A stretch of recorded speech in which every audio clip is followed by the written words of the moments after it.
Escalating brinkmanship, crippling sanctions, intercontinental missile testing. Can the hair-trigger standoff between North and South Korea be diffused by figure skating? The 2018 Winter Games will be hosted by North Korea's mortal enemy, about 40 miles from their border in Pyeongchang, South Korea.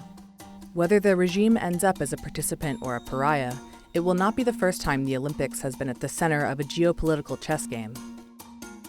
Despite a tiny economy and decades of international isolation, North Korea has produced an impressive slate of world-class athletes and won dozens of Olympic medals, from judo to gymnastics, table tennis to wrestling.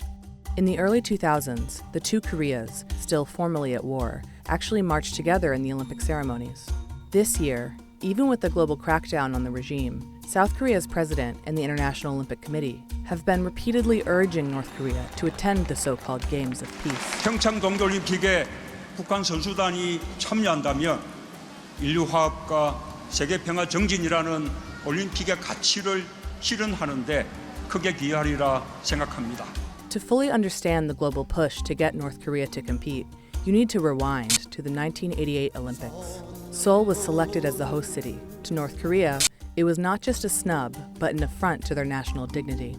They demanded, with apparent support from China and the Soviet Union, that the International Olympic Committee allow the North to co-host and move some events across the border. There were 2 years of secret negotiations and threats. 10 months before the 1988 Games, 2 agents of the regime placed a bomb on Korean Air Flight 858, killing more than 100 people. The bombers later said that the goal was to sabotage the Olympics by scaring off attendees. But the Games went on as planned and were hailed as a historic success for the South. Meanwhile, North Korea, which carried out a feeble boycott after being abandoned by the Soviets and Chinese, was named a state sponsor of terror by the United States. What followed was years of international isolation, crippling hardship and famine, and aggressive nuclear ambitions. There have been periods of calm. The North occasionally sent teams to international competitions in the South.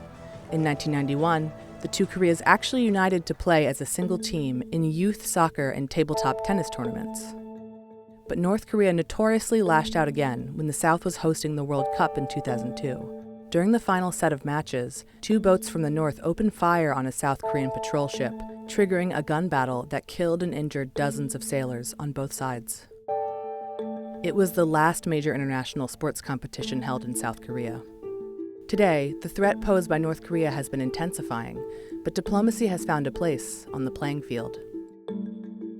There were the North and South gymnasts in Rio, the cross-border women's hockey and soccer matches last spring, the Taekwondo exchange in June.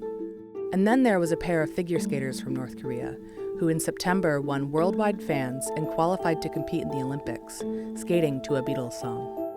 But it remains to be seen whether the Games can offer a diplomatic off-ramp for the Korean standoff, or even a brief reprieve for a whirl around the rink.